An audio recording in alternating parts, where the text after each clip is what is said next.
fabulous, truly in living color. I am so pleased to have this just awesome woman on the program with me. Her name is Karen Bankhead, and she got this many credits, and this was after she got out of college. I welcome Karen Bankhead. Thank you for joining me today. Oh my goodness! I have seen you perform, and I love her. So let's talk about Karen Bankhead. Let's just get right into it. Tell me, first of all, thank you for joining us on the program today. Oh, thank you for having me. Let's talk about how fabulous you are. Okay, we'll get to my fabulousness later. They see my fabulousness all the time. They see me without my hair and makeup, and they love me anyway. You know what that tells me about my audience? They're very easily entertained, and I love that. So tell me about Karen Bankhead. Where were you born? Where you grew up? Do you have brothers and sisters? Are you married? Got kids? Tell me about your life, because I know I did not know this, and I'm just gonna let everybody. We're sitting here with a genius, and it's not me. It's not me. You're more genius than I am. I understand you're a member of Mensa. Yeah, well, we don't get that. Don't give it away. Don't give it away. Come on. Okay, that's a secret. Well, just tell me about Karen Bankhead. Okay, well, once upon a time in a land far away. Let me make it interesting.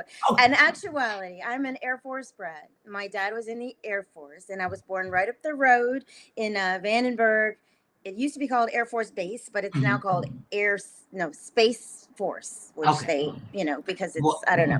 But anyway, that's where I was born. I was a missile baby back in the day. Not that we're going to date ourselves, but I was born back in the day. And so my dad being in the military, we traveled a little bit. We went from, I lived in Mississippi, good old Mississippi. I lived in Arizona. My dad went overseas. We were living on the Air Force bases. And then my dad retired to go and work in the aerospace industry in what is now Silicon Valley, in the Bay Area. Yes. Yeah. Well, it's like so many military people go there to continue, and it's a great place to grow up. And now it's Silicon Valley. At the time, it was just budding. There wasn't as much technology, but that's where I grew up, San Jose, California. I consider that my hometown more than anything, and I love it there. So I'm a Bay Area person. And I just went to school there. I have one sister, an older sister. Her name is Caroline, like Sweet Caroline. She calls herself my bossy big sister, which she is. Everybody needs one. And we just started, ever since we were little kids, we started out just loving television. Both of us, we would watch the Brady Bunch, the Partridge Family, all those shows from back in the day. And we would just, as soon as it was over, we'd act them out. We'd have talent shows in the backyard. So which one of the Brady kids were you? I had to be Cindy because I was the baby. But I related to Marsha though, because I know, when she would sign up for every club there ever was, and she was on every team. I was that kid. So I loved television. I loved acting. I was in the band. I played the saxophone. I played the viola. Wait, you played a saxophone? I did. Did you have to have somebody help you hold it up? Because you about the size of a saxophone. Just a little bit. You are. I'm growing though. I'm still growing. But no, I actually haven't grown since 5th grade, which is a fun fact. But you know why? It's because I drink coffee. It stunts your growth. So children, if you want to be tall. No. Don't listen to her with that. Could you imagine a child on caffeine? Well, it's ever since, it's like a Southern thing, like your grandma sit down and pour herself a cup of coffee, and then she gets one with you with mostly cream and sugar. So that's kind of, I just was always a coffee drinker as soon as I could stand it. So, but yeah, I was in the marching, and I used to carry my saxophone to school, and it really was a tenor sax. The case is like that big. So, but I just wanted to be in the band. I wanted to play the sax. I think somebody else had taken the alto, so I had to play the tenor. And but I love music, and I love acting. I started doing it then, and then I always wanted to go to UCLA. That was my dream. So as soon as I graduated, I could have gone to Stanford, but UCLA was calling my name, so that's how I ended up down here in these parts. And the rest is history. So as you were, now, what did you major in college? Believe it or not, I was a psychology major, which I still to this day, psychology and all that, the mind and understanding why we do what we do, why we are like we are, human nature, true crime. I'm one of those people who watches every episode of Dateline. Snapped. I Those are my told you, shows. it's not just me. It is Is not it? No. just me. Okay, we got to talk. Yes, 48 Hours. What else? Dateline. All those shows are 2020. But I just always was fascinated by human nature and who we are. I thought I wanted to be a child psychologist, but then it just seemed kind of sad to me, like working with, kids with major problems. I was like, I'm not sure. And then I thought I wanted to be a regular psychologist. And then I thought, well, I don't want to sit here and listen to people just, because it's like, like Cher in that movie, where she's like, snap out of it. You kind of, Oh. I don't think they pay you for that. Like, snap out of it. But sometimes that was my thought as far as being a psychologist. But I was a psychology major. I enjoyed every minute of it. And And you know what? And we need to be able to understand for what we do. We need to yes. be able to stand human psychology. Because when I was going to stand up, I went into when I'm having problems. Uh-oh. I would when I started doing stand up. Yeah, I did stand up for 15 years, and they paid me. Oh my God! See, kudos to you, because not most folks You could do this cannot very do it. same thing. And then I found out that people's biggest fear is public speaking, is standing up in front of an audience. And I'm like, oh, they captive. They can't leave. They got to sit here and listen to me. I got this. And it was important for me to wherever I went, I would always get there a day early. So I could at least get a feel for the city, for the audience, and I could call out a street or a school. They knew that I had done my homework. And so I was like, okay, I got to find out what kind of frame of mind the general audience is in. And I found out that people come to comedy clubs for different reasons. I remember I was doing some kind of crazy skit, and I was saying my crazy mother love stuff. And this lady had come in, and her eyes were so swollen, like she had been crying for hours. And after the show, she came up and she said, this was the best place for me to be after burying my mother today. Oh my goodness. My head couldn't even swell up, but to know that there was something that I could do to bring her laughter. And she said, I ain't never laughed this hard. Something is wrong with you, mother love. I said, oh, you're easily entertained. How about that? Let's go with that part. And so it takes you to another place. When did you know? Because you always said you like music, you like obviously you had to like the theater. What drew you to being able to do what you do? And let me tell you, we're not even getting to that, but I cannot wait to meet Miss Etta Mae. Oh, she's having her little afternoon nap, but as soon as you're ready for her, I'll wake her up, because she said, don't let mother love go away without me getting a chance to tell her hello. Oh, so, I know. We started out because my sister and I, Caroline, we were in the Girl Scouts, and Juliet, we salute you. That's right. I was a Girl Scout leader. Were you? Oh, bless your heart. I don't know what the Girl Scouts are. I mean, they're still selling cookies and stuff, but it's just like the best thing to be in that go camping and to have to get a badge and sew and all that stuff. It just does something for your character. So my mom always made sure we were doing that sort of thing. And we even did the Bluebirds and the 4-H club too, which okay. I don't even know if they still have that stuff. But I think even when I was doing that, I don't know if there's still a 4-H club. Probably like we have like what the kids say. Google it. I know, right? But we didn't have cows or pigs or anything, but we did little things like that. But just doing, like, even when we had to do a project, I wrote a play, and instead of Cinderella, I called it Scouterella, and I wrote about, it was totally ripped off parody of Cinderella. Wait, go back to the name of it. Well, that's not very creative, is it? Scouterella. Yes, it is very creative. I would have never thought to put that together. Scouterella. It wasn't that, and then of course, 3 other girls who wanted to be, in the Scouts, but somehow they couldn't, and I don't even remember. But I wrote it, and that's when I realized I like writing plays, and then of course I had to cast it, so I had to be Scouterella. That was just imperative. So you always you learn, because I wrote a one-woman show, like a lot of actors, and it's always like, write something for yourself, and that's even bigger now, of course, in Hollywood, making your own path. But I did it back then, and just always, I remember like the Marsha Brady thing. I remember in the 5th grade when we first got to California, and they started letting us do electives, and they had all these choices, like, oh, you could go out and play soccer, you could do writing, you could do art, you could do archery, whatever, and then drama. And I just remember it blew my mind. I was like, okay, I have a list of 20 things, and they said, write, 1, 2, 3, 4, 5, your top 5, and number 1 for me was drama. So I was like, wow, I guess I really do like this, because I could do anything else. And then even when I came down to UCLA, I was studying psychology. I loved being a student, but I got an agent right away because I looked young. So I ran into a photographer. He's like, oh my God. What do you mean you looked young? That's okay. Intense. We won't talk about who's older than you. Oh. But you know what they say? Good color like us, it don't smother. Yes, we do a little bit, not a lot. But back then it was like I was in college, but I looked 12, and that was an asset. And so that's a big gap. Now you look 17. Okay, I'm with you. You know what? I need to talk to you every day of my life. I really, I'm gonna find you. I'm a phone call and email away. Absolutely. Because I've been like, oh my God, what's happening? But being in Hollywood and looking very young, you can be on a set you're over 18, of course, you don't have to have a teacher or companion.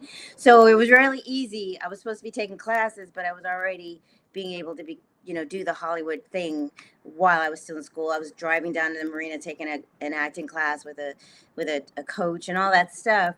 So as soon as I graduated, I kind of made a deal with my dad, and I was like, okay, I'm going to give it 2 years. And if I don't make it, so to speak, or don't start working, I'm going to go to law school. That was our little deal. Oh, and and so then I ended up getting on a TV series within 2 years, which doesn't happen. I didn't realize how what's the word, unusual that was to happen that way. But and then so I just never really turned back to getting an advanced degree, which to this day, I'm like, I still want to get my master's in something. So no, to have that option there for you. Okay, I can go back to school anytime I feel like it. It'd be just fine. So would you go back? Would you go to law school? I would not go to law school. No. I can say that. And I learned because I worked, that was my day job for a long time. I was like a paralegal. I was doing all the legal secretary work, and I loved it because it's interesting, and every day is different and all the different fields. But I knew so many lawyers. But one of my best friends was a lawyer, and he wanted to be an actor, and he was doing shows and plays, and we were going to dance class together. And more than anything, he wanted to quit lawyering so he could, mostly perform. So after a while, it's like, the day-to-day, you don't always get to be in like, Your Honor, I object, and have a guilt, being a prosecutor like the TV shows. It doesn't work like that. There's a lot of paperwork, a lot of driving and traffic and turning in papers and having to deal with different clients, for different cases and what have you. I got like 8 brain cells left. I know my I stay in my mother love lane. You are doing it, yeah, because you can do what you want. This was not my plan. This was not my plan. So I just shut up. So when you found out that this was not your plan, because you had a plan, you was gonna go, do the thing. You gave 2 years, and then you said, "Okay, that's it. I'm done. That's it. I'm gonna do the doggone thing." So do you remember your very first role? Oh my gosh, I do. Ironically, it was you might remember the show. It's called Superior Court. And it wasn't a court show. It was like a TV show. Came on during the day, though. It was in syndication. And they would reenact actual court cases. I remember that. It was called Superior Court. Superior Court. Yes. And it was back in the day. Like, I hate to start talking about back in the day. But back then, we didn't have, cell phones. We had... we didn't even have pagers. We had answering services. Answering machines. Mm-hmm. And you would, or a service, or you would call in and say, "Do I have any messages?" So it was a holiday, and I had gone to the I was at the library or something, and I got a call like, "They want you for Superior Court," and it was this dramatic scene where these bad guys had killed my boyfriend, and I had to get all emotional, like, and then I came in, and then he, and it was just like, it was the most dramatic role probably I've ever played in my whole career. But it was for this little, rinky-dink show. That was my first TV gig, and it was so much fun. And so that kept you going. That Yeah. kept you moving, kept going out there and doing it. Because in this business, it's mostly no. You know, There's a lot. Karen, Yeah. no, and Yeah. it's always you're too something. You're too small. You look like you're 12. We could go to jail. You know, we cannot be aiding and abetting to the delinquency of a minor. You go, I'm 25 years old. We want to see some ID. Matter of fact, we want you to bring your birth certificate and your parents up here to tell us that you are Of age, right? As the worst thing is, like, I'm going on the lot to play a teacher, and the security guard was like, "Are you old enough to be driving?" I was like, "I'm like, just give me the pass, let me park my car." And he just, yeah. So there's always that. You're like, do you look too young? Do you look too old? And that's it. It is tough. It is like the rejection part of it. You really have to. I don't even know what it is. You have to be optimistic. You have to, just keep your eye on the prize. You have to keep. And honestly, I've gotten to a point where I'm like, I don't want to do this anymore. I want to be a normal person. But the beautiful part is, when I've gotten to the lowest of the low, that's where Etta Mae was born. I was like at the worst. I had gone to New York to do a show off Broadway, which I was excited about, but then it closed like in 3 weeks. And so I was like back to LA. I had quit my job. I was like, I'm on the road. I'm going to New York City. I'm doing Broadway. And then all of a sudden I'm back in LA with no job or nothing. And then I had an audition for something, and it was just like the worst. Like, it was obvious they weren't even really considering me. I was just in there because they needed to call in people. And so from that was where I decided I'm going to write my own show. And so, beauty for ashes, as the Bible says, or something good out of nothing. I ended up writing a show where the pinnacle, whatever character, was Etta Mae Mumphries. And then all of a sudden, that's, to this day, that's kind of my bread and butter and what I enjoy doing more than anything, really. She is your signature alter ego that works. Where did the idea for Miss Etta Mae come from? And you got Etta Mae. My grandmother's middle name was Mae. My great grandmother was middle name Mae. We had a bunch of Mays in the family. My first lady, her name is Mae, Lady Mae Blake. That's right. So we got all the Mays. Tell us about your Mae, Etta Mae. Etta Mae. Well, first of all, I really not sure where the name came from, but I was writing this show where basically, psychology wise, I was writing about Karen, the actress, going through like a depression, just rejection. At that time, the whole thing, like being a Black actress, and it's like, oh, you're not Black enough. Like, I remember one casting director, she said, listen, you gotta, do a little something. She's like, you gotta give her a little something. She was trying not to say, black it up. She was just saying, this is not waiting to exhale. This is girls in the hood. You know what I mean? And I was like, what? And it was a white lady too, wasn't it? She didn't want to say, make her, because it was a Caucasian woman that told you that. Yes, right? And she was trying to nicely say, black it up, and and as an actor. Well, I've never heard it put that way. Black. Well, that's what it is. And right? I totally get it. I totally get what you're saying. And I told her, I'm not Black. When they said, well, you're a big Black. Well, I'm not. I'm a big woman, but I'm not Black. What do you mean you're not Black? And I would pick up something that was Black, and I would go, this is Black. Now you see the difference in the skin tone? Okay, look at this. You see that? Look, this one Black. This one Black. That's Black. You can see me from Black. This is burnt sienna. Thank you. That's right. We have all kinds of. We got all kinds of colors. But the thing is, it's like, I did sketch comedy, and like, if they want sister girl, then it's like, okay, just tell me so I know where to go if that's what you want me to do. And if not, but so I was like, I was conflicted because it's like, I was just writing this thing where I was looking in the mirror going, well, what do I do? And can I do that? Should I be that girl? Like, okay, no, you didn't. Oh, no, no, that's silly, whatever. And so I wrote this show, but at the end I wanted a sage, mature, grandmother, African-American lady to talk to Karen, little Karen, the actress, and encourage her, And so I was thinking, I was like, oh, maybe I could, use Lena Horne or Maya Angelou or, somebody sage like that. But I didn't want to do an because it was going to be me and my show. And I was like, well, I don't want to be like, I'm Maya Angelou and listen here, like a really bad impression. I didn't want to like offend people with a, an awful, or I'm Ruby Doo and I want you to know, Karen. So I was like, no, don't do that. So, I mean, I could try, but I just really, I'm not the greatest impression. I would be like, I'm Ruby T, and I'm talking to Karen. So I was watching this wonderful documentary.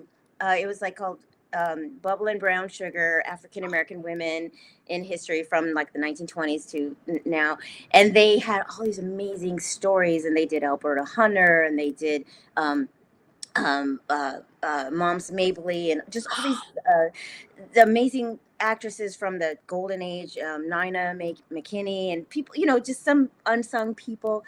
And I was looking at this documentary, but in the midst of it, they had these older Black women who were there. They were dancers. Like one lady's like, "Oh, child, I used to dance with Josephine Baker, and honey, she'd be at one end of the chorus line, and I was at the other. Oh, and she would mug and just shake those bananas, and honey, she just did her thing, and I was just doing the steps like they told us, but she." And it was like, I was like, okay, that lady right there is who I want to be. I want to be the lady who was in the room with Sammy Davis Jr. when he was coming up, or who was in the room with Billie Holiday when she was not trying to be on drugs or whatever. And I want her to tell the stories. Mhm. And so from there, Etta Mae, with a little mixture of, my aunts, my grandmothers, my own mother. At the time, my minister, a woman named Reverend Bernice L. Edwards, who was my minister of this little tiny church I used to go to on the corner of La Brea and Adams. And she was just like the most positive, encouraging woman. She would have like some of the people from the church, like on New Year's Eve, they go out and party, and then they come and knock on her door at like 11:59. Did you just say that the church ladies weren't on party? No, not the church ladies. Some of the younger, the young. not Okay, her. No, she be at home, praying in the new year, and then they come and knock, and they say, "Nana, can I sleep over here?" And she'd have them come in and say, "Yeah, you could sleep on my couch." And she'd get up in the morning, fix them breakfast, and she was just like, she was just such a real example of a woman of God, in that she accepted people for who they were. She loved the Lord, and she was always, she was like I was her right hand for a long time. I'd take her to the fish market. I'd help her clean up the church, and so she was like somebody also that I wanted her to be kind of embodied in this character, who would just look to everybody and say, "Look, sweetheart, you don't know what God's got for you, but you just keep on stepping. You don't worry about what happened, and you look forward. Don't ever look back, and the rest is going to be history." And so Etta Mae became that character who could encourage anybody and say, don't judge yourself, don't worry about, God's got. Every time I had an audition, I'd be like, "Nana, could you pray for me?" And she'd just say, "This or something better." And it would always be that, because like you say, 99 times out of 100, you're not going to get the role. But she would never say, "Well, honey, I don't know about this one." She would just say, just yeah, girl, you go and do that, and if not this, don't worry, something better. And so she was like the number one encourager. So Etta Mae was like a character who was encouraging, and she came from that. And I did the show in New York. I did it in festivals here and up in the Bay Area and different places. I've done it for so many times, and always when I did the show, people would just fall out of their chairs when I was doing Etta Mae. Oh my goodness. And When I saw you, and it was I think it was at a health fair, and we yes, women in the room. It was a diabetes, because that's my part of my foundation is working with people that have type 2 diabetes and people who are pre-diabetic, to let them know you don't have to let this scourge get to you. So, and I was there at, girl, when you came out there, I mean, in total character. It was so amazing. We laughed so hard because you were speaking the truth, and a lot of those young women needed to hear the truth. And so often, especially nowadays, they don't seem to have the right amount of foundation, the right amount of people that they could, or they don't know where to go, or they'll tell me, "Well, Mother Love, I don't want to bother you." It would bother me if you just let yourself go with diabetes, and I can say something to you. So you can't bother me, okay? That just does not work. When you do Etta Mae, do you just I mean, because she has a distinct look. If people didn't know it was you, they would not know that was you. Well, you know what? It was actually, and I always, God is so good, because I remember. Oh, girl, don't you say it. Don't you say it. They don't want to listen. I'll take that. Well, it just, I really, like I said, I really don't remember exactly where the name came from. And I remember I went over there in the valley on, I think Victory. I went to one thrift store there's a huge thrift store there. I found the glasses. I think I found a hat. I found the suit, everything I needed. And then because at the time I think I was at the Groundlings. I used to study at the Groundlings and do sketch comedy. And every week, like if you got in a show or you wrote a sketch, you would have to go and costume the person. And you never know that you might have to be a grizzly bear or an old lady or a waitress. Frying bacon. They told me fried bacon. I'm like, I gotta act like I'm frying bacon. And I did a really good job. I'm pretty good at improv too. You got to be. We should do an improv show. It's a good way. It's great because it's like you just have to jump out there and yes, and it's like whatever they tell you, you're a hippopotamus, yes. on court TV, on people's court or whatever. It's like you got to stand by. Wow, what I told my, and all of a sudden you're a big hippo getting a divorce or whatever. But and then it's fun. It's like you say all kinds of things and. He I never would have thought I would have heard hippo and divorce in the same sentence like ever.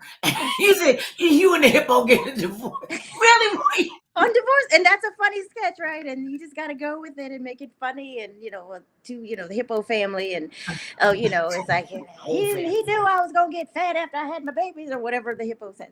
But so I got that's something you can add to your repertoire, Karen. Hippo family. We can do where do the ideas come from? Because I'm sure that you modify your story as you go along, and I'm sure that Etta Mae Mumphries, she grows along as well. Where do you get your inspiration for her? You said from a bevy of the women, but when you know that you could feel comfortable in that role, and you wrote it for yourself, it's kind of bad when you write for yourself and you're not comfortable in it. I know. Well, that's the thing, and that's the beauty of it, because Hollywood is changed, and there's a lot of shows out there where they'll say, oh, you're supposed to be the secretary, and then you show up and it's like some weird, crazy scenario, or like something weird goes on, and later on in the episode, and you're like, I can't invite my family to watch this show because they have to after my scene they're going over there to do that, and so you don't necessarily want to say yes to everything. But with Etta Mae, I always remind myself, like you say, from day one, she was the encourager. That was her job in my show. Mm-hmm. And she was optimistic. She was a little bit like, her story is like, well, yeah, I was in show business too. Like look me up on Wikipedia. I was back there too. And then they never recorded my name and, whatever. But she's like, I don't mind, I don't mind that nobody knows who I am. But I remember that I was able, my assignment, God gave me wisdom to give to Sammy Davis Jr. or, Beyonce or whoever, and whoever she runs across and tells them, do this and not that. And so, with Etta Mae, it's like sometimes I'll just be watching like a celebrity, and it's like, what would Etta Mae say to that person? What would be her words of telling Taylor Swift, like, don't say take it off because you're a role model. Don't take it off. Just say shake it off, shake it off. And then it's like from there, she wrote that song. She never looked back, and the rest is history. But I think little things like right now I'm a caregiver for my mom and my mother-in-law. And so we started doing stay-at-home choir because during the pandemic, I like to do videos. I was doing videos kind of pretty much every couple times a month and put them on YouTube. So when we were stuck at home and they needed something to do, it's like, well, my mother-in-law, she sings. My mom, she's a character. She's honorary. And so I would get out the keyboard because I was like, yeah, What mother do you know that is not honorary? I know. It's like I bought you here. I take it out. Mom, I'm 45. I'm somebody's mother. That doesn't work anymore. It's gonna work as long as my butthole point to the drum. Like, get a dictionary. We would get cussed out and talked about, and we had to get it with it. We had to go get the Bible, a dictionary, a thesaurus, the Rosicrucian. I didn't even know what about it. The knowledge is in the power is in the books. You read the books all the time. And I was like, okay. And she was an avid reader. And that was the power, her superpower. She had so much knowledge. She even did really well on the original Jeopardy that Art Fleming hosted, that you needed a whole set of encyclopedias and a PhD to answer the questions. And she would just be rattling them off. And I was like, well, Mama, where do you get all this? She said, baby, I read all the time. And so, and that encouraged me to become a ferocious reader. So me and my dumb self, I don't know, that's why She did not like surprises, God rest her soul. So I decided to submit her to be a contestant on Jeopardy. She got accepted. Wow. She didn't go. I gotta get on the airplane. I can't get on the airplane. Who will take care of my kid? Why would you? I'm like, Mom, like a lot of women, when they see something and it seems too big, they think, oh, I can't do that. And I'm like, Mother, yes, you can. You done raised 6 kids. Well, almost raised 6 kids, because we were teenagers at the time. And she got stage fright. Oh, bless her heart. And I felt so bad because I felt like I put my mother in an uncomfortable position. And I felt bad about it. And she said, baby, don't worry about that. What did I say? Don't worry about that. Something else will come along. And so and then I was the one that, decided to, well, no, it wasn't me. I was driving a school bus, minding my own business. Drove a school bus for 5.5 years.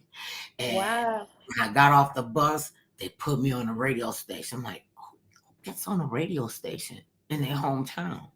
I'm from Cleveland, Ohio. They put me on a white radio station.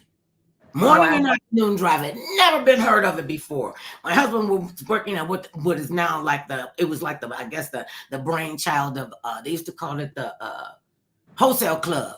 And then I think it morphed into Costco. And he worked there and I drove a bus.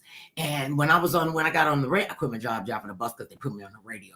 They put me on the radio, and everybody that he worked with thought that he was married to a white woman. Because he would come into the job and say, turn that on. My wife is on that radio station. And they kept saying, who is his wife? Who is his wife? So one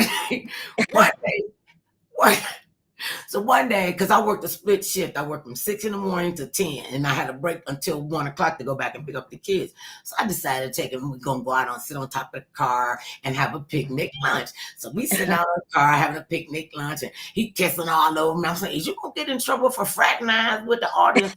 And he said, people came on there going, he kissing all over Mother Love. We ain't never seen nothing like that. A black man got a white wife and he all over Mother Love with her big stuff. And he was just all over me. They thought he was married to a white woman. He never told them any different. He did not tell them I was his wife and I was on the radio. And I said, honey, that was really cruel. He said, that's what they get for trying to be in my business. Give him something to talk about. And that part, I just left it alone because you just never know. Because in this industry, we think everything is going to be flowers, kisses, and roses. And then we find out how many frogs you got to kiss to get through there. What was one of the place when you get there and you go, I don't think I'm going to do this, or turning down an audition? Have you ever turned any down? I have, just because, as a spiritual person, and I struggle with it a lot because, there's some people who are like, well, you're an actor, you should be able to play any kind of role. And it's true. And there, because there's some people, I knew some actors who they're really entrenched in the faith-based area. And there's a lot of work there, and they will mostly only do shows that are really edifying, that are, PG or G, and then there's other actors who will do anything because they're like, that's my talent, that's my gift, I can play this or that or this other person, and that's what I do, and it doesn't reflect on me, it just reflects. And then, so people will be like, well, I'm on the set and I can be, a light in the midst of the darkness or whatever. So you are, just so you know that you are, you have such great light around you. I can see it even on the camera. And when we were all in the same room with you, when you walked from the time you stepped into that audience to the time you went down the aisle, and it was just like, it was like a whole, like you came through the audience and you were talking to people. I'm like, this chick is awesome. And I was trying to get my way to you so I could talk with you because I wanted to have you on the radio. That's how long it took me to get on my radio. Look how long! Oh my God, that was a lot. I'm just like, let's see. You're always busy. Well, I enjoy, like I do a lot of shows. I since the pandemic now I'm doing more and more of those type of shows. And I love those shows. I love when it's a big thing. And I remember, I don't do clubs a lot, but the one of the last times I did, I remember I was all these young guys were in the back, and they were all, like you could smell a lot of them were like smoking weed, and they were all, trying to get their, well, that's what they do. I don't know And they why were like, people can't smell that on them. I don't know why, because I personally, even I know how to drink. I used to drink. I don't drink anymore. But but I never, even when I was drinking, I could never be like intoxicated and be on stage. It's just I was too nervous. It's like, because I don't know what I'm going to say. Right. And what they say, liquor don't lie. You get up on stage and stuff. Yes, you don't know what. So I never was, and I'm like, how could you be higher than? But the funny thing, and the thing that I love about Etta Mae is, like, if I walk into a comedy club and I got on, the hat, people, like, they just like they kind of straighten up. They're like, oh, hello, and I'm like, somebody's grandmother in the room. Yes, exactly. They put on, they're like, oh, my grandma's in the house, I better. And it's funny because the great thing about that particular night was that I had a great set. I didn't curse, I didn't have to, I never do, and I think they saw that, as a female comic, you don't have to do what some ladies want to do. And I think and then also the audience responded. And I didn't have to preach either, really. I didn't really have to. I mean, I don't change my material. It's whether if I'm in a church or if I'm in a club, it's pretty much the same. But I love that I can do what I do and bring a little bit of light and fun, because I mean, most actors and comedic actors, they had the big thing about, Black men wearing dresses. Most comedic actors, from Carol Burnett to Flip Wilson, everybody plays an old person. And so, and it's partly because old people they're a font of wisdom. They're hilarious. They can say what they want to say, and they're also comforting, especially. And so I try to keep that with Etta Mae. And even now, like you were talking about with, teaching people about diabetes, when I do parties sometimes I do parties for older people or just anybody. Like when you go to the doctor nowadays, it's for, everybody. It's like, they don't even look you in the eye. They sitting there looking at the computer and they telling me I got Cadillacs in my eye and whatever. And it's Cadillacs, I love it. And so, you could joke about the pains of getting older and, the aches and pains and things like that, and make it funny and relatable. And, if I go to a church lady group or seniors, and they can sit there and laugh and find the humor in all of the things that, life brings as we get older. And then the young people, you encourage them and say, I've been there, done that, bought the t-shirt, and and hopefully they'll believe you, And it does give them, it gives you foundation, and it's wonderful because you didn't have to do this. You didn't have to say, well, let me encourage the young people. This is my market and I'm not going to go anyplace else. I'm going to stand right here. And I think that does the entertainer and the audience a disservice when you feel like you have to only do one thing. And you got to do it this way. You have to bring especially when you develop your own character. And is she still developing? Is Etta Mae still developing? She is, in fact, I'm doing a program at Faithful Central Church in a couple, and I've done it like the same thing like six years in a row, and I'm like, I gotta write some more jokes. So and it's kind of like, what's in the news, what is everybody talking about, what do people relate to right now. During the pandemic, I did some stuff about, being, all the home remedies that everybody's telling you got to take your ginger ale and your whatever echinacea stuff and all this stuff that, everybody's telling you to do. And then once people started getting out in the world again and how weird that was, and it's like, oh, I've been doing Zoom on, church on Zoom. It's like, I forgot, like you're saying, you don't have to even put on pants if you don't want to. It's like, well, be careful now. We can't. That's why it's why they shoot me from here up. It's a beautiful thing, though. Listen, and I want you to know that I'm not an old person. And that came from my grandchildren. She said, we got 4 grandkids, and 2 of them 3 of them are teenagers. And the oldest one, he's 22. Our oldest granddaughter just turned 18. And we have a set of 15-year-old fraternal twins. So there are 2 boys and 2 girls. And so, kids are cut to the quick, like seasoned citizens. I don't call us senior citizens, but seasoned citizens. We got flavor. That's right. Got nuances, when I tell you I put my foot in a pot of greens, you better know you eating some greens that was cooked with love. And I had to notice that some people they really took that literally. Did she really put her foot in the pot? Yeah. Like, let me explain to you. Go with that part. If you feel a little, that's what I'm gonna tell you.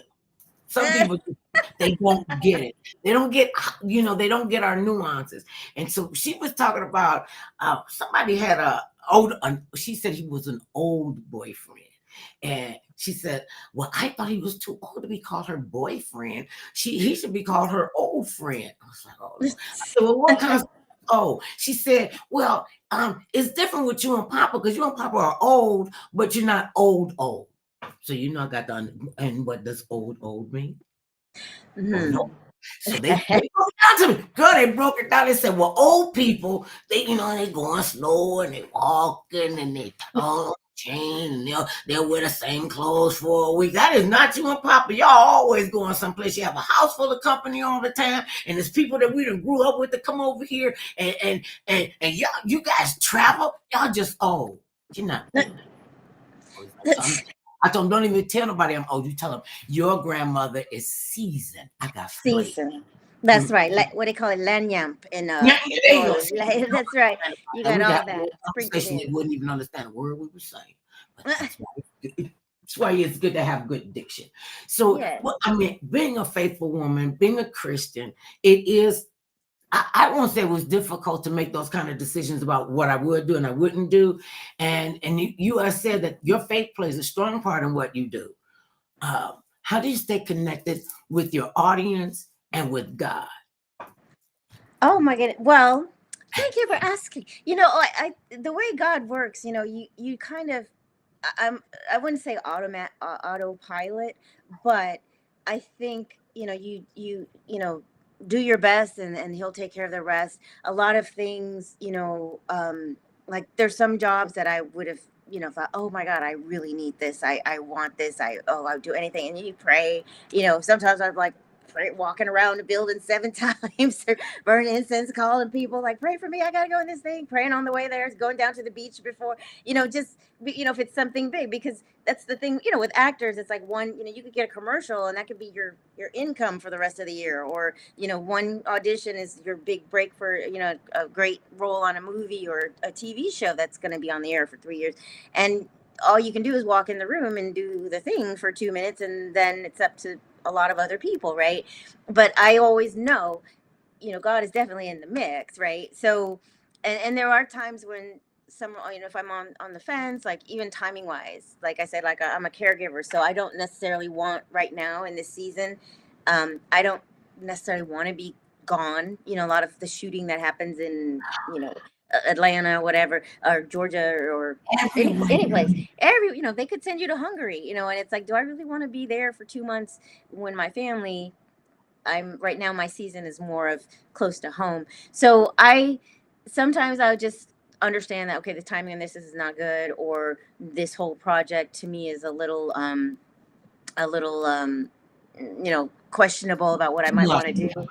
And when you got to question it, that's your gut telling you this is not for you. Yeah. I have auditions, acting auditions. And I mean, I've done some acting. I was on The Fresh Prince of Bel-Air and Married with Children, Roseanne. I was on Wayne. I debuted my weight loss on the Wayne Brady show when he had a talk show.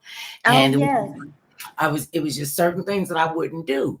And then, and like I used to tell my manager and my agent, if I wanted to be an actress, I would be an actress. And then they, oh my God, you got to expand your brand. You got to let them go to the same brand at the time. You have to expand yourself. You can't be, one place. And I would go into auditions, go into the room, and I would see actors, that's what they do. I would go in and if I see Viola Davis's name on the work.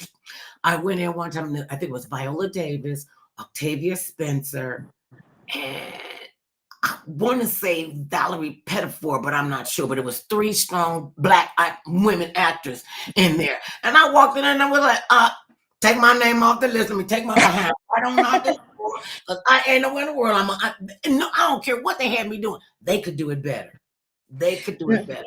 And my manager would say, why didn't you show up at the audition? I said, I did show up and I told him I was leaving. Well, why did you And he would go, oh, well, you got, I'm like, I'm staying in my lane. I know what I'm here for. I know what my assignment is. And then when I was walking out, I said, one day I'm going to have them on my talk show. And Well, Look I at did that that. one because that's what they brought me to California to do. Is she here? Did she wake up? Oh, oh You gotta go no, wake her up. I gotta plug. Let me plug in my my computer's about to go out. Oh, Let me. But yeah, well, I in don't the want. meantime, while when we see her fine-tuned shoulders and what have you, your Angela Bassett arms, Wait, I've been and working. as a I'm caregiver. working on it. Let me do Okay, this real quick because I don't want to. I don't want to okay. conk out on you. Wait a minute. That's all right. And we'll take a moment and we'll be back after this message. This is my message from you to me. You can follow Mother Love at Facebook at The Mother Love Show, on X at Mother Love Show, on Instagram at Mother Love Show, on YouTube at Mother Love Show, and on TikTok, The Mother Love Show, and on Indeed at The Mother Love Show. So you can get in touch with me. You can't tell nobody, that you couldn't find me, because yes, you can. Oh, and I want to share this with you all. This is what I'm doing. Okay. I'm going to be here. Hi, babies. I am Mother Love, the original host of Forgive or Forget. And we all need to be forgiven, and we all need to ask for forgiveness. So come on through the door, baby. Just walk through the door. And I know that sometimes when our family members get sick, we need prayer. Well, we need prayer every day. And as a prayerful woman, allow me to make a personalized video of prayer for you and your loved ones. Hype up the team. Get some fire in them. Let's go, because you are on a mission. Don't lose your mission, baby. Quitting your job unless you got another job set up. Remember, when you can't change the situation, change your attitude towards it. Roasting one of your friends, co-workers, or relatives. Who better than Mother Love to check them? A break up with whoever you need to break up with. I got your back. Hey, babies, it's your birthday. It's your birthday. How about Mother Love making you a personal video for your birthday or birthday of someone you love? And you know I'm the life of the party. Let's make it happen, baby. Happy birthday. Happy birthday. 40. Hello?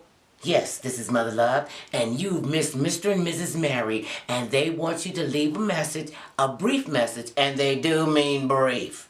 And they'll call you back at the earliest convenience. Wouldn't that be right? That'd be tight. So you can have Mother Love every day. I love it. Till you get tired of it. But then you're going to want to do another one. I'm just saying. Oh, did I cut me off? You know, it's bad when you cut your own, it's bad when you cut your own self off in the middle of your own commercial. So that's what that's what I have started to do. Cameos for people for their birthdays. And I forgot to funeral on too, because I'm good at a funeral. I can see when it. my mother died, God rest her soul, she said, and she, a lot of the elders won't do this, and I want to ask you about this. As far as the elders are concerned. So she had wrote down everything that she wanted to have at her funeral have done, the music she want played, and, certain people don't let them in the door because the heifer didn't like her anyway. It was some crazy stuff. So she had written it all down. We had an older sister. So I'm like, why you didn't give it to her? She said, "Not child, don't get crazy. She gonna lose her mind. Your other sisters and brothers, they gonna lose their mind. And don't let them fall out because y'all behinds are too big to try to pick up."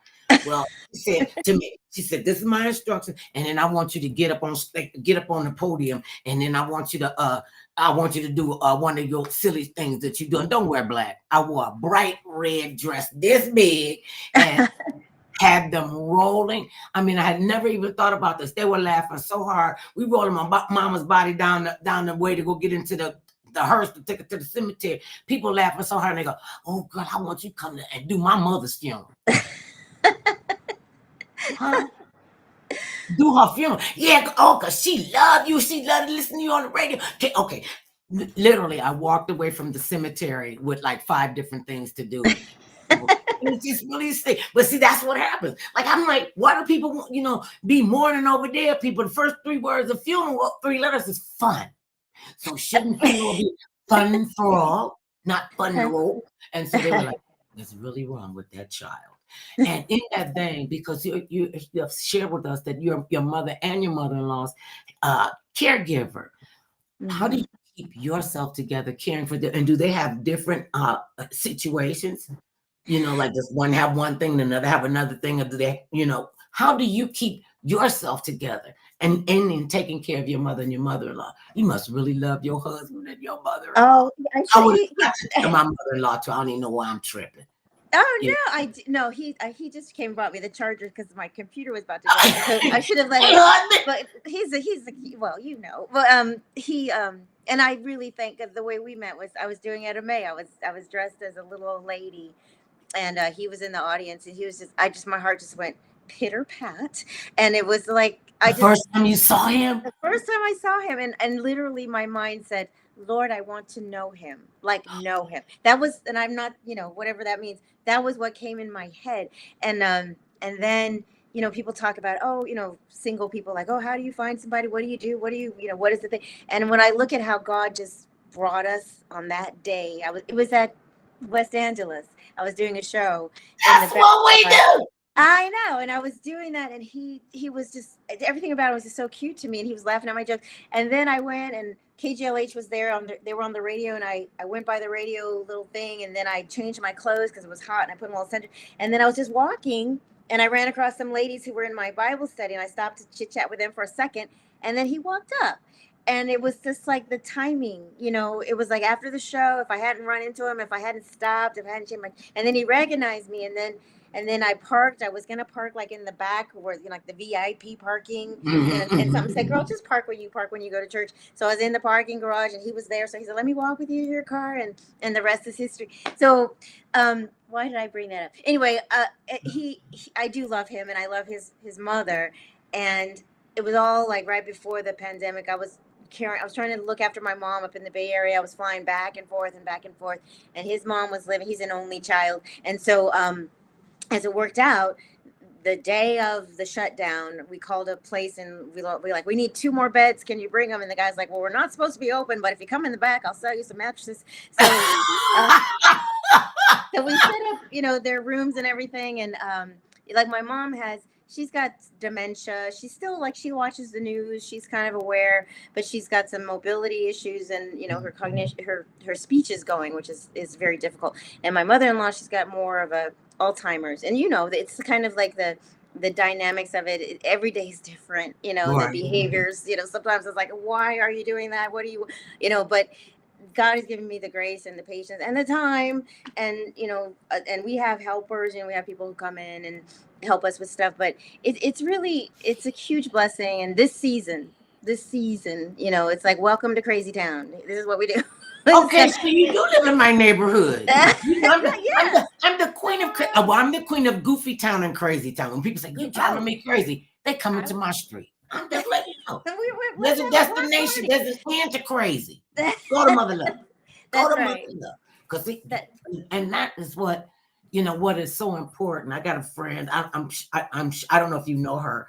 Her name is Dee Dee Rainbow. Is her stage name. Oh yes, and yes. You remember? Funny as all get out. When her father got dementia, she came up with an entire routine, and it was so. I hope she's still doing it. It is so funny, and it's so comforting to know that people such as yourself. Could you even think about putting your mother or your mother-in-law in a nursing home when you could take care of them? Well, that's the thing. Sometimes I understand. Some people, with can't do it. Yeah, you can, or they have, they need equipment and stuff, or just physically you can't do the heavy lifting. Right. Or some people don't have the, the time, because, if somebody needs you 24/7, then you basically, this is your job. But no, I'm grateful. Even when it's 2:30 in the morning and I'm like, okay, let's watch some YouTube videos. What are we doing here? Like, you need a snack. Let's turn on, we watch, like the Pharrell video is on repeat, and Don't Worry, Be Happy, I say, don't worry, be happy. Yeah, the America's Funniest Video, all that stuff. I'm grateful for all the things. We can pull up Mother Love, forget old reruns of You. It's like we can just watch stuff that is a feel-good thing that gets their attention, that doesn't, it's not too confusing. But yeah, I'm just grateful because it's true. Nobody's going to care for them as much as you can. And if my mom wants a cookie, it's like, okay, I'm grateful that I can look at her and say, let me go get her a cookie right now, regardless of what I'm doing, as opposed to her being in some place with a lot of people and people who have other things to do, and she may not get all 100% of their attention. So we are really, this is a season where just being here, it is crazy and there's some stuff that goes on, but every day, I walk in the room like, okay, Lord, here we go. It's like, here we go. What is it today? Okay. It's like, you never God know. won't give you, he will not give us more than we can handle. And Yeah. you know why he made you a black woman, right? Because I I'm know why. You want me to tell you why he made you a black woman? Tell me about it. He knew you could handle it. That's He right. That's knew right. you could handle it. He is not in the mistake making business under any circumstances. And I have people, well, God made a mistake. That's when you're gonna get that spear coming out the sky. And if you sit next to me in West Angeles, you're gonna see me doing that. Let me just get away from these people. And faith is taking a hard hit now. They're talking about, and when you look at the craziness going on in the world, and that you could see that they don't have God around them. They don't have the force around them. They just out here all willy-nilly. How do you, with all the craziness that's outside, all what's going on inside, how do you keep yourself balanced? Well, let's just start with this, like about 3 cups a day. And the cup is bigger than her face. Where did you get that big giant cup from? And then she showed up. Look how big the cup is, and look how big my face. And this is just like I say, I got to do about 3. No, but it's just, it's funny you say black women, because I wrote this play, which is going to be, they're doing it down in Inglewood in a few months. It's called the ABW complex. It's the Angry Black Woman complex, and it's not about angry black women. It's that thing that when a black woman like you or myself, when we have to go off, when we have to snatch people back into order. And it's a sci-fi thing. It's basically, I wrote it because I was trying to write a science fiction story, and it was basically this black woman in Inglewood who has these supernatural powers that when things get out of order and she has to tell people about themselves, it's like this otherworldly. Wait a minute. Well, I just got something to say about that. I got to stand up for this or not, because I want to be that lady, because I am that lady. Seriously. I mean, it's because, and they couldn't call me an angry black woman. And so, because I wasn't angry, I always spoke up for myself. I was not, like I told them, when I came to California, I was 35 years old, and I was grown, married with a child.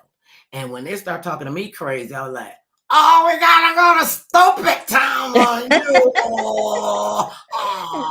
And I would make all kind of noises. And they were, well, what's the matter? I'm like, because you're trying to talk to me like I'm a child. I'm a grown woman. I probably got shoes older than you. So talk to me as an adult, and this is going to be a working environment. And they were like, oh, she don't play. I ain't got time to play. Life is too short, and I'm not coming out of it alive. So why would I not speak up my mind? Exactly. And it was always like that. I got in trouble with my mother for speaking my mind, and she used to, you're not gonna hear you thinking. Don't even. And mothers have superpowers. Exactly. Yes. Or a shoe. Wait a minute. Or the hairbrush. My mother would throw the hairbrush around the corner, up the steps. And it would bam. And then you gotta take the lick. Okay, I saw her sitting downstairs braiding my little sister's hair. I mean, she was sitting all the way in the corner in the living room. She threw the brush down the living room and up the steps. Just I couldn't even cry. I was like, I hope that don't leave a mark. I was more impressed with the fact that she could throw, and it would hit me. So you got to, y'all better watch out for y'all mothers, because some mother loves is crazy. I'm just letting you know. But it's in love. And that's right. But they know it's like they got to get you. And it's just like when you're talking about when you're driving the bus. I'll never forget. Like I was on this. Remember Lot C in LAX? There was a black, and I was thinking about this as an actor because it's if they gave me a role and they said, okay, you're a black woman and you're on a bus and you got long fingernails and you're telling everybody, come on, it would be like, oh my God, do I really want to play that woman? But I felt this, it was an early morning. I had to catch a flight. I was going somewhere to do a show. And the lady was just like, she was black woman magic. She was everybody. She's like, okay, I know y'all in a hurry, but we all got to get to the same place. Don't worry, I'm going to stop at every stop and be nice to each other. So everybody got to get somewhere. If you see somebody struggling with their bag, you make. And I was just like, I love this woman and the character. I saw her as a character because she was just, and everybody, by the time we got off that bus, people were like hugging and say, oh, thank you. You have a good day. Can I help? And she brought this energy that we all needed.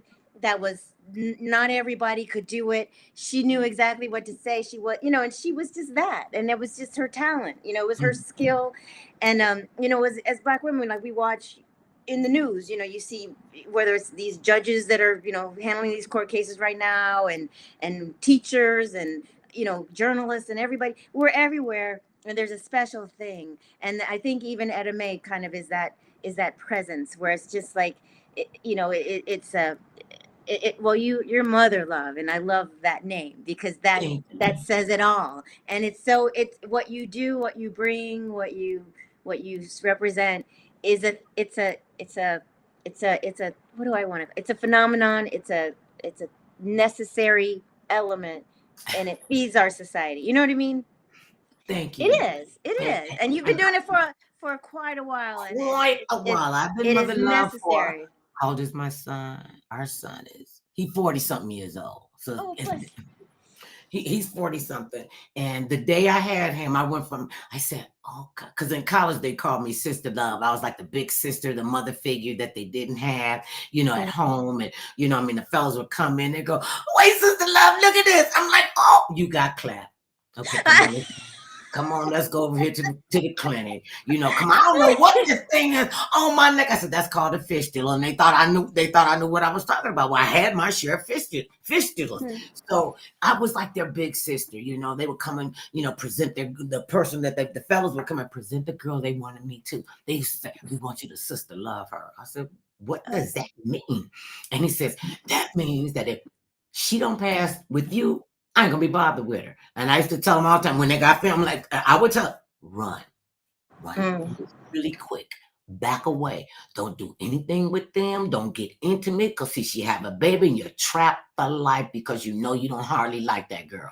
And it worked like a charm. When I told them, okay, this is the woman for you. And I remember she became my girlfriend because the guy that she eventually married was my friend.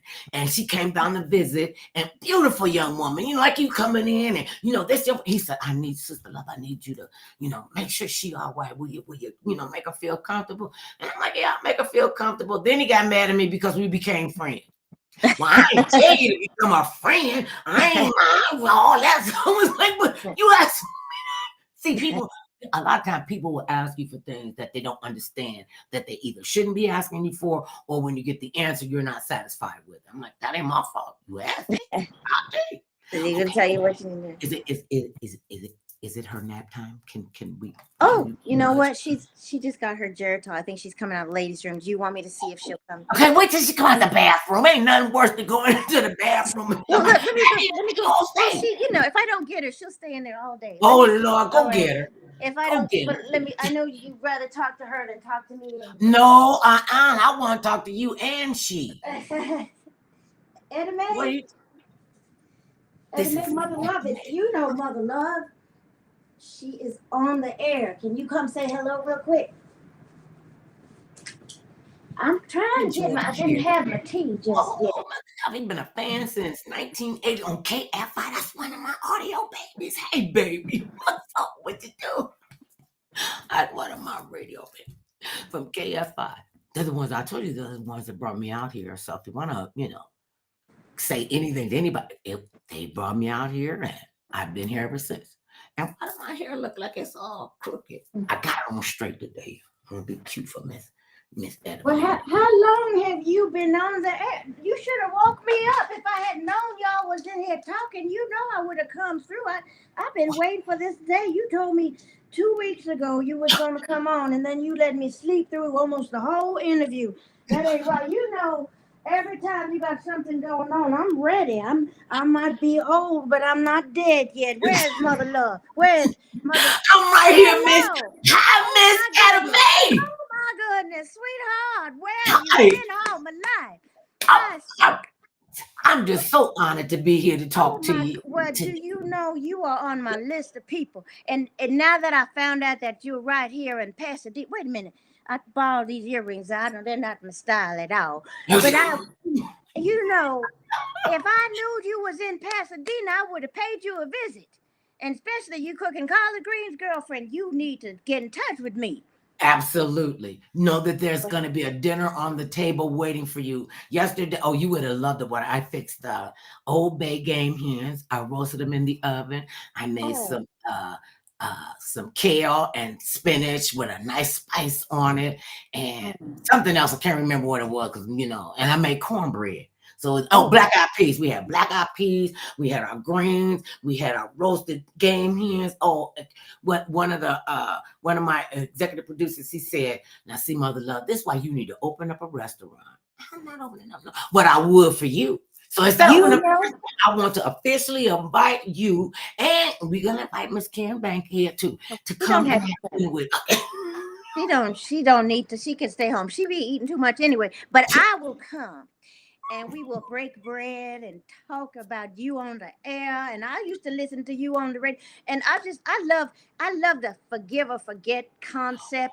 Do you know that is something that people need to understand? I was looking because I got me and arthritis. We pretty good friends nowadays. Mm-hmm. We're very tight. And Ben Gay's the only man I let in my bedroom nowadays. But do you know? I was reading a little something about arthritis, and they say sometimes psychosomatic in your head. Yeah. You got a lot of pain in your joints and frozen up. A lot of times because you didn't forgive, you're holding a lot of bitterness and it gets in your bones. Now I don't believe all that stuff because sometimes some stuff just happens. But forgiveness is such an important element of life, and you talking about that and bringing that element in people's life, that's a beautiful thing. Now I know that just made my heart so full, Miss Etta Mae, because it's still so deeply needed. It's such an urgency for people to understand the power of forgiveness, and that you don't hold all these things in, because like you said, you hold all this in, you're going to get some of this kind of claw work. You're going to break down somehow. Your body going to say, I can't take it no more.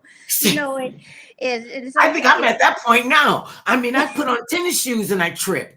The day the doctor told me, my orthopedic surgeon told me, he said, Mother Love, you got to come off them high heel shoes. And I was like, but he said, do you love them shoes more than do you love arthritis more than you love them shoes? I was like, oh, okay. So it really wasn't the shoes. When I started wearing sneakers all the time, like I'm going to sneak up on somebody. I don't know why they call them sneakers. And I walk down the street, leg just go out. No apparent reason, just leg go out.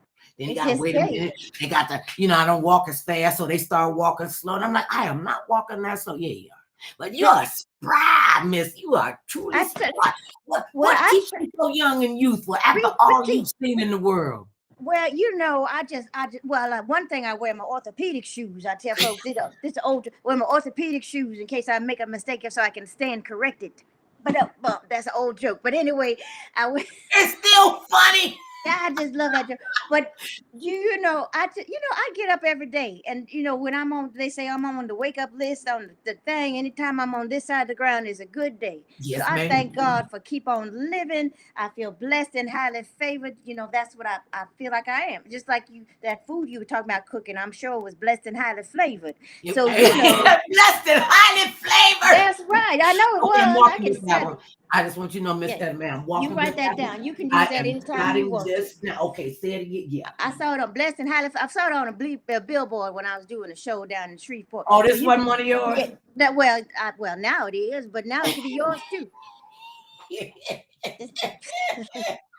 But no, because I was saying, like Karen was saying, you go to the doctor. That's right. You say that your food is blessed and highly flavored, and you Thank are you blessed very and much. highly favored. That's Thank for you. sure. But I go to the doctor. He make me, and he be telling I be feeling pretty good, and then he make me sick. They tell you all those things. I don't pay attention. Like he said, he looked in my eyes, said I got Cadillacs in my eyes. I said, now I don't even drive. I don't know about you, mother. I know you still got. They took away my I license. don't drive. I don't Well, drive. I You get a would. few death threats, and my husband went nuts and he told me, "Oh no, no, no, no, no! Wherever you gotta go, I'm gonna take you." Well, I was bless like, his heart. one time I was on a movie shoot and I didn't pay attention to where we were going because I was too busy running my mouth with everybody who was on the bus. So I didn't know where we were going. And I kept saying, why my husband ain't come to get me? He didn't know where I was. I was way out in the Gore Hills someplace. And don't you know that man found me? He Oh, in the that's dark. a good man. That ain't no but God. Then he said, I didn't know where I was coming, honey, but I knew I was getting close to you. And I was like, okay, God, I know God got superpowers because I could have still been out there in the field someplace. They've been Yep. digging for dead body. Ain't no telling. Ain't no telling. But what keeps you spry? I mean, I know you got Arthur and y'all y'all personal, and the Cadillacs in your eyes and camera. And they And you told got me to I had. take care of them. You got to take care of them. Yeah, you got it. Well, I do what I can. They told me I had. Well, they said very close veins, mother love. They are Very very, close. very close. Long as they stay down there. And then they told me I had to touch the dimensions. He tried to ask me all them questions. What day is it? Who's the president? Where city do you live? I said, look, honey, if you don't know, I'm not gonna be the one to tell you. You just, I said, just put that down. Put all that down. But I said, I don't mind if I get the dimensions. I got the fifth. You remember the fifth The dimension? That fifth was a great dimensions. up, Yes, up and see. away. Would you like to ride in my beautiful balloon? But I do all I can. Because I do everything. I'm gonna do what I can so my black don't crack. I do what I No, it doesn't. can. And that's right. And so I just live every day like it's the last one because it might be. But Right. I just say, Lord, I'm thankful. Whatever I need, I got it. If I ain't got it, I don't need it, and That's that's it. all. And if I made it through the day without it, look at that. Look at God, as they say. I just go for another day. Just keep on going, going, going. And it's like I just like they say, your 10 minutes, 15 minutes of fame and all that stuff, because I've been in Oh, show now you got business. 15 years of Mm, fame because I, of well, because of who you are and what you bring to the table. When you see and you talk with the young people now, oftentimes to me, they seem so discouraged. They seem like they don't see any hope, for their future going forward. Having lived the seasoned life, blessed and highly flavored, that's what right. what would be your advice to some of these young girls who are just out here? They don't know, what they're doing. I remember talking to my these little kids. They couldn't have been no more than 8 to 10 years old. And I went to speak to the kids, and I asked one little girl. I said, "So what do you want to be when you grow up?" And she said, "Oh, I ain't thought about that, mother love." I said, "Well, what are you thinking about?" She said, "I'm thinking about I got to get the money from my funeral." She was like, no, that was the 15-year-old that did that. But Oh, the little girl that was about 8 to 10, she said, "Well, I'm self-conscious about myself." And with the internet and they got all these different mixed messages, she like 8 to 10 years old asking me, does she look fat in her clothes? oh And Lord. I was like, this is what they put to these kids. You got to be so body conscious, and they're just not listening. What would you say to them with your seasoned and highly flavored life I to put a help little them do the right season on thing? it. That's right. Well, you number one, you got to get right down to my friend Gladys Knight said, get right down to the real nitty gritty. You got to realize what is important. What are you doing with your life? And do you know my grandpa, old man Mumphries? I asked him a question. I was trying to say, well, what about this? What if this happened? What if he said, listen, sweetheart, when I was young, he said, that's God's business. That's what he said to me. He said, you don't worry about that. You worry about what's in front of you. And the thing is, the word of God don't change. A lot of folks don't, they don't want to look at the Bible. But you really do have to look, even just read the New Testament. What was Jesus all about? What was Mhm. important to him? Love ye one another and love yourself as you love others. He told us to love. That was the greatest of these. So you can figure that out. And nowadays people talk about self-love and all that.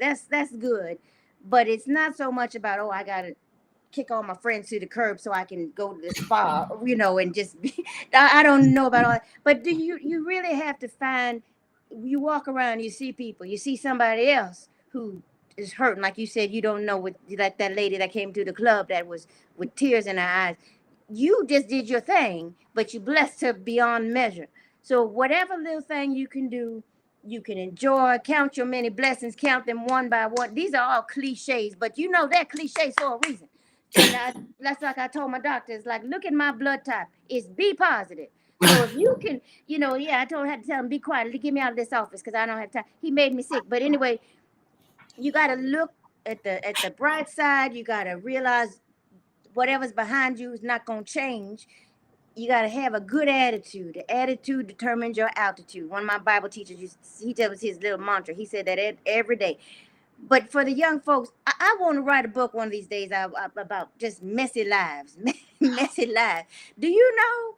Because that's what drives me crazy. Some of these young folks, they just doing a lot of mess for no good reason. And sometimes, you may not have a lot of money. You maybe didn't have home training. Not everybody has, little perfect picket fence kind of life.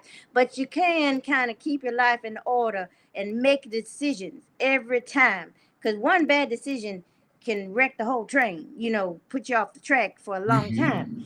But if you just kind of keep your eyes on the prize, which is the good Lord, don't ever look back. The rest will be history. He's got your back. He's got your front. He's been there, done that, bought the teacher. He knows what's going on. So I just try to tell the young folks, you can't, like shake it out like what's her name, Bonse and James Z and all that, and the single lady. I pray for them. But, you got to keep your head up. You got to be, I'm single. I've been single a long time, but I got faith. They say, wait on the Lord. Are you looking for Miss Etta Mae? You looking for her? My meat is on the market. I will say that. I've been on the market, but I'm just saying. But I'm holding on. I'm holding on to the promises. Wait on the Lord and be of good courage. You are looking at the most courageous woman this side of the Mississippi River. But do you know? But I don't worry about it because I know God knows my heart. So I put it out there, and then I keep on stepping. So I tell the young folks, they got to try to do your best and leave the rest to the Lord. And he will take care of you. And you need to understand that taking care of you means that you have to have your personal relationship with Christ. You got to have, because see, you and I praying for them, that's intercessory prayer, but the person you're praying for, and you got to be careful who you asking to pray for you, because sometimes it could be somebody praying for your demise. And I learned that the hard way. And I mean, it was crushing for me. Well, not really crushing. I just, is that how you feel? You didn't even have to go through all of that. And I felt like you did a disservice to people. You didn't do a disservice to me. And and sometimes you just gotta let that rabbit sit, because it'll jump after a while, and then while it's jumping, doing this rabbit thing, God will keep you right on it. I understand it. God tell you this all the time. You can't serve worry, fear, and God. That's right. You have to pick one. That's right. Fear, you're gonna serve worry, you're gonna serve God. Which one? You can't do all of them. Which go do? That's right. Cast your cares. Like you got to get in there and cast it out there. Even if you're doing fishing, put it out there and put it in and watch it go on and just say, okay, Lord. But that's the most beautiful thing. Because ain't no fool like an old fool. So I'm trying not to be a fool. But someday I know my limits. I can't figure this out for the life of me. So I was like, Lord, I'm trying to figure this out. I want to do the right thing, but I'm just don't know. So Lord, I'm gonna tell you right now. Tell me what to do. And then I go on and do my business. Next thing you know, I'm doing the right thing. I can't take credit for it either. But that's the thing. That's when you know. See, that's when you know you're talking to one of God. I'm talking to one of God's children. We are his children, because we get it. And you want to come into the fold, you have to get it. I can pray for you, but God is like waiting for you to show up. Waiting for you. So where's your spirit? You sucking all the life out of, Miss Etta Mae Mumphries and Mother Love. Where's yours? Where's yours? Where do you want to get filled up? Because prayer will fill you up. Yes, Lord. Going. It will. And see, they don't understand. Maybe they gotta live long like we have. Well, you probably a little older than I am, but but you're very much. Yeah, you times two. But do you know? Because and that's the beauty. That's one thing about the season, folks. So because you look at the young, Lord, I praise the Lord every day that there wasn't no internets and YouTubing and Twitters and things when I was young, because there would have been a story. I would have been viral for all the wrong reasons back in my day. I'm gonna tell you. But I tell you, so they got a lot of stuff that they got to deal with, and you go, we used to go out and shake a tail feather, and I would try to be little Miss Reed Petite on the dance floor. We had Sam Cooke and Jackie Wilson, Sam Davis Jr., all just handsome young fellas. But they had it going on just like the young Usher and whoever. I can't even name all the ones nowadays. But the young folks, they got a lot of choices. And it's kind of like the mothers used to tell me, it's like you can't live any old kind of way. You can't just do everything. Now the young folks, they kind of like, well, I can do anything, and that's kind of confusing with no limit.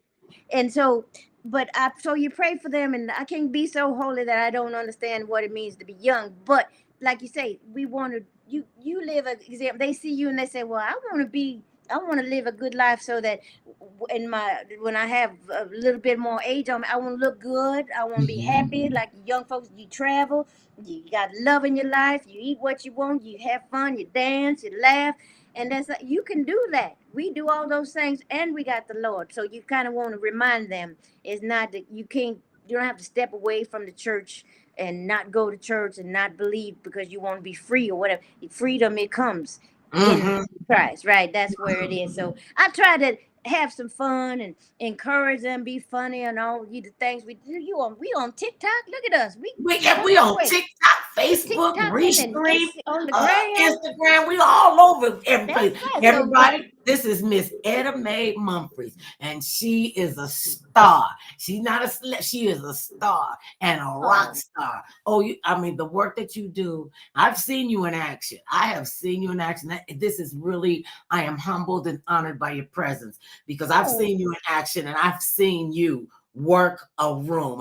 Coming in the door, you work the whole room, you make everybody feel comfortable, and then you just go on up about your business, and everybody be like, is she coming back? Where is she? And I got to get home in time to watch Dateline. So many people don't have people like you in their lives. They don't have the gift of being able to sit at an elder's feet and hear the stories about where you came from, what you do. And because most people think we was born grown. right. We had no childhood. We wasn't babies. We had no childhood. Wasn't in love when we was teenagers. And I was like, where did you think we came from? And like I was telling Karen, our grandkids said, well, y'all old, but you're not old. I told them, I'm not old at all. I'm seasoned. That's right. We got a little season on us.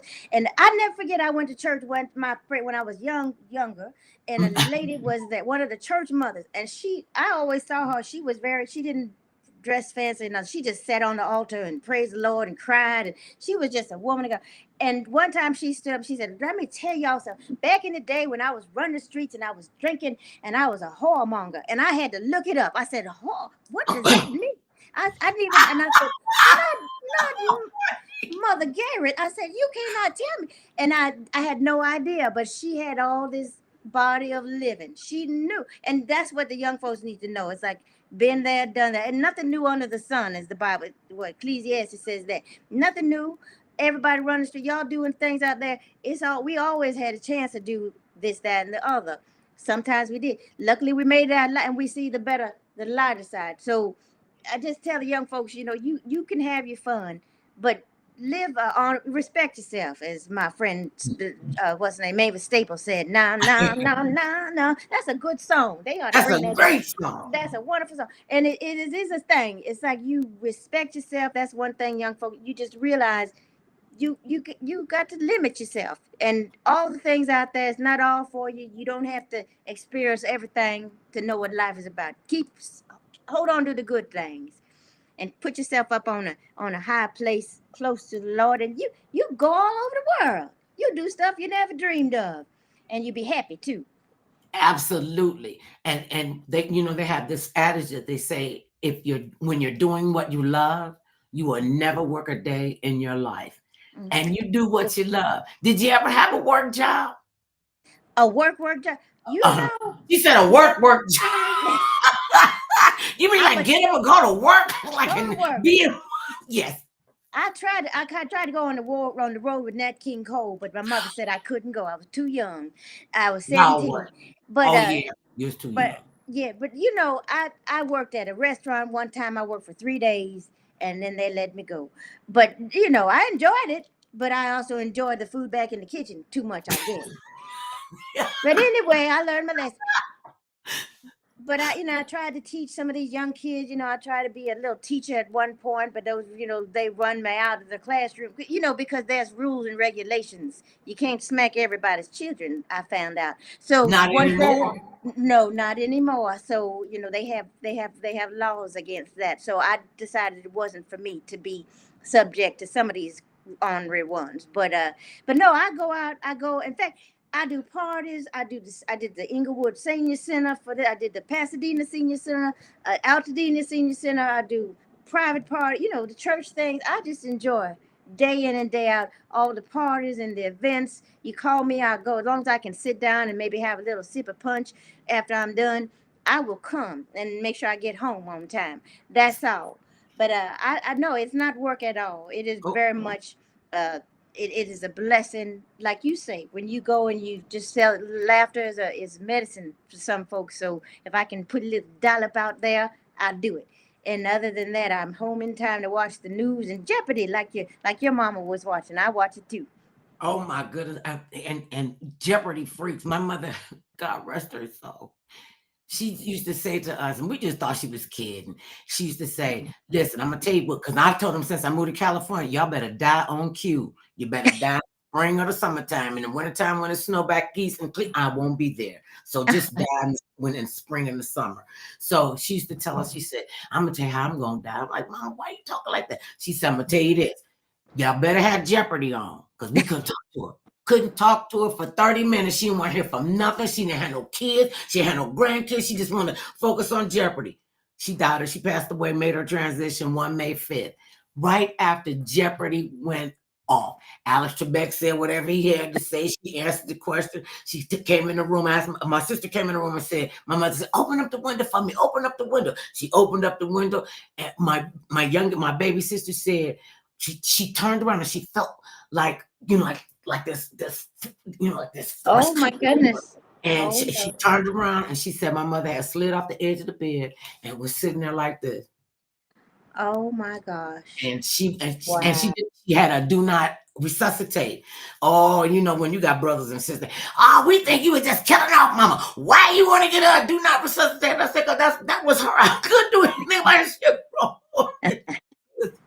And it was just so pure. She answered the question. My sister said, "I felt her soul coming Mm. out of the room."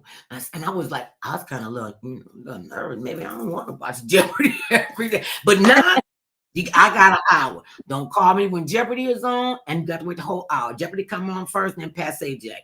And in some cities, Passe Jack first. I don't care what hour it is. Don't call me. So when you're out here and you're at these seasoned citizens places and what have you, has anybody ever, any of them means ever tried to pick you up, hit on you? Because you're a beautiful woman.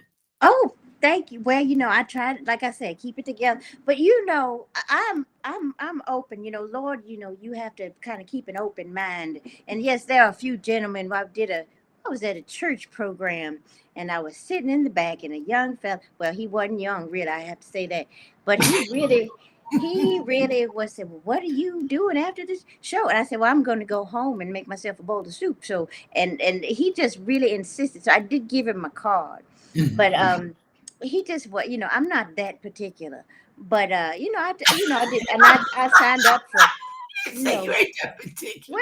well, as long as they're not living at Forest Lawn, they probably in They're the all ballpark. right. Because most men my age, that's their residence and permanent address right now. But silver shingles and too many fish and okay Cupid, all the fish, plenty of fish. Yeah, that would that you. But sometimes you get on there and you like tick tick tick and you like, oh my goodness, is he still breathing? Because if they're in my category, You got to some put of them in them. with the mirror upon his nose. Yeah, like tap tap. Can you even get out the house? Let alone, but you know, but I meet a lot of nice and if I meet some young fellas too, like I tell folks, well, they got a name for the old ladies that like the young fellas. They call them cougars nowadays. Yeah. Oh yeah, you'd be a cougar with the young. I'd be a cougar, but I tried to find my way to Cougar Town. I couldn't find it. I was like, I'll stay at Cougar Town as long as they let me stay there. But yeah, the young folks. But I had to tell them, I'd straighten them out. I was like, I'm too old. I'm beyond cougar nowadays. I'm not a cougar anymore. I'm what they call a saber-toothed tiger, mother. Oh, well, see, you better know. That's right. I'm beyond. The cougars can keep their little Cougar Town. But young fellas. But I'm not really. I like a seasoned man as well, because some things you only learn with age. Right. And I'll just leave it at that. And speaking of leaving it at that, tell people how they can get in touch with you if they want to book you for an event. This is Miss Etta Mae Mumphries. How can they get in touch with you? I know, because I know you got some access to the internet. You right up there because we're talking together. So how can they reach you? That's right. I got my clapper, so as long as every now and then I keep it going. Oop, I don't want to turn it off. Okay. Yet I'm on Facebook. I got it's Etta Mae Mumphries is my fan page, but also I'm Etta Mae Mumphries. I'm just a friend of it. You can be my friend any day of the week. So I'm Etta Mae Mumphries, Etta Mae TV. I'm on YouTube. I got a YouTube channel. Please check out. Sometimes I have people that go on YouTube all hours of day and night. You just watch. I got 100 videos on there, and they're all different, and hopefully they'll lift your spirits a little bit. Just send me a note on the Facebook, on Instagram. If I don't respond, send it again, because I get mixed up with all those little blah blah blah. But I think my phone number is even on the Facebook page. But just call me up, and somebody will get back to you right away. And as long as it's not a day where I'm going to the senior center or going to the doctor, I will come. And then I did get a ride there and back. They have go grandparent. That's like Uber for old folks. Go. You don't even have. You can have where's my phone? You can have a rotary phone and do go grandparent. Oh my goodness, he will still make rotary phones, Miss Etta Mae. Oh, let me show you. Well, we got to just say a big thank you to Karen Bankhead for coming on with us. And I just am overjoyed that you woke up from your nap, because I understand you can be kind of cranky when you're coming up from your nap too soon. Not for you, mother loved. I've been looking forward to this. We're going to have to chat again, ladies and gentlemen. Miss Etta Mae Mumphries and Karen Bankhead. We love you. Be safe, and may the universe continue to open up and conspire for all of y'all great success. It has been a dream. Thank you. Thank you.